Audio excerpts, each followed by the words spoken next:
నమస్తే, welcome to fast news. నేను మీ anchor రచన. విభిన్నమైన పాత్రలతో తెలుగు ప్రేక్షకుల మన్ననలు అందుకుంటున్న యువ నటి అనన్య నాగల్ల తన వ్యక్తిగత జీవితంలోని ఓ చీకటి ఆదాయం గురించి తాజాగా ఓ ఇంటర్వ్యూలో పంచుకున్నారు. కెరియర్లో విజయాలు అందుకుంటున్న సమయంలోనే ప్రేమలో విఫలమవ్వడం తనను తీవ్రంగా కుంగదీసిందని, ఆ బాధ నుంచి బయటపడడానికి 2 ఏళ్లు పట్టిందని ఆమె ఆవేదన వ్యక్తం చేశారు. వివరాల్లోకి వెళ్తే అనన్య నాగల్ల మాట్లాడుతూ సినిమా రంగంలో ఎదురయ్యే సవాళ్లు, విమర్శలు, ప్రశంసలు అన్నిటినీ స్వీకరించడం అలవాటు చేసుకున్నాను.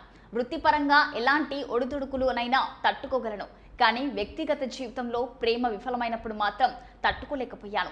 చిత్ర పరిశ్రమలోకి వచ్చిన కొన్నాళ్ళకి నా జీవితంలో బ్రేకప్ జరిగింది. ఆ బాధ నన్ను 2 నెలల పాటు వెంటాడింది అని తెలిపారు. ఆ క్లిష్ట సమయంలో తాను పడిన మానసిక వేదనను వివరిస్తూ ఆ బాధను ఎవరితోనూ పంచుకోలేదు. రాత్రంతా ఏడ్చేదాన్ని. ఉదయాన్నే మళ్ళీ మామూలుగా జిమ్కు వెళ్ళిపోయేదాన్ని.